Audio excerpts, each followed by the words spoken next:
Гожо Сатоru бол Jujutsu Kaisen анимын хамгийн хүчтэй дөрүүд юм. Гэхдээ өнөөдөр бид нэг сонирхолтой асуултын талаар ярилцъя. Хэрвээ Гожо нас барсны дараа бүх ой санамжаа хадгалсан чигээрээ дахин төрсөн бол юу болох вэ? Тэр ирээдүйд болох бүх аюулыг мэднэ. Тэр Гето яаж өөрчлөгдгийг мэднэ. Тэр Sukuna ямар хүчтэйгч бас мэднэ. Тэгвэл Jujutsu Kaisen-ийн түүх бүхэлдээ өөрчлөгдөх байсан болов. За хамгийн ихэнд Гожогийн хүүхэд насны тухай ярилцгаая. Шинээр төрсөн Гожо багаасаа өмнөх амьдралаа бүрэн сандаг гэж төсөөлье.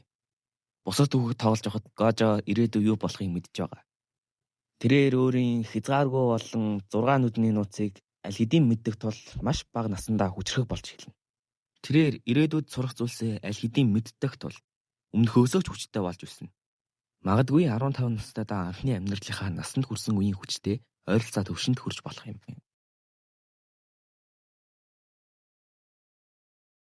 Гожогийн хамгийн том марамцал бол Сүгүрү Гето. Тиймээс дахин төрсөн Гожогийн хамгийн ихний зорилго нь найзыгаа аврах байх. Тэр Гето ирээдүйд юу үзэж яагаад харанхуй зам руу орсныг мэднэ. Тиймээс найзыгаа ганцаардуулахгүй түүнтэй илүү их цаг өнгөрөөж даалгаврууд дээр хамт явж сэтгэл зүйн хувьд дэмжинэ. Магадгүй энэ удаа Гето хараал хэрэглэгчдийн талд орохгүй байх ч боломжтой.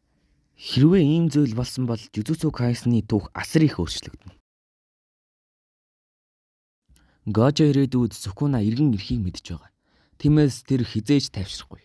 Тэр хүчээ хөгжүүлсээр л мөн зөвхөн өөрөө хүчтэй болохгүй. Нанами, Юта, Макис зэрэг хүмүүсийг илүү ихт бэлдэж эхэлнэ. Тэр ирээдүйд ямар хүмүүс хэрэгтэйг мэдж байгаа. Мөн хамгийн чухал нь тэр Кинжакугийн төлөвлөгөөг урьдчилан мэднэ. Энэ нь олон эмгэнэлт үйл явдал болохгүй байх ч боломжтой гэсэн үг. Гэхдээ хамгийн том өөрчлөлт Шибуяд гарах байсан.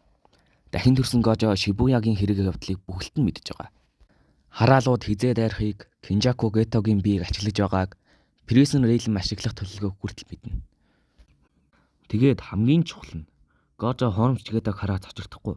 Анхны амьдралдаа тэр хэдхэн секунд хэрэлснээс болж Prison Rail-д лацдуулсан. Харин энэ удаа тэр Кинжакуг шууд таних байсан. Үүнээс болж Шибуягийн төлөвлөгөө бүхэлдээ нурж магадгүй. Нанами ч бас амьд үлдэх боломжтой. Магадгүй Шибуягийн хэрэг явдал эмгэгдэлтэй байха болох ба. Гожо лацдуулаагүй, Нанами бас амьд үлдэх боломжтой ба Нобарач хүнд шарга авахгүй байсан баг. Ийм болохоор хамаг юм өөрчлөгдөж байгаа юм. Кинжаку ямар нэг буруу зүйл байгааг мэдэрч төлөвлөгөө хойшлуулах баг. Магадгүй Калин гэм өрнөхгүй ч гэж болно. За, Южигийн доторх Sukuna хурууга тастаад Мегумид хүчээр идүүлээд биелүү нь орлоо гэж бодъё. Тэнгүүт Гожо Sukuna хоёрын тулаан энэ удаа Гожо яг юу болохыг мэдээд бэлдсэн байгаа Гожотой өрнөхнэ. Зя тэгэхээр дахин төрсөн Гожо Sukunaтай тулвал яах вэ? Энэ удаа Гожо Sukunaгийн бүх арга барил, түүний давуу тал болон сул тал өмнөх амьдралдаа хаана алдаа гаргаснаа мэдэж байгаа. Тиймээс тулаан өмнөхөөсөө огт өөр болно. Гэхдээ Sukuna бол Sukuna. Тэр бас гайхалтай байна.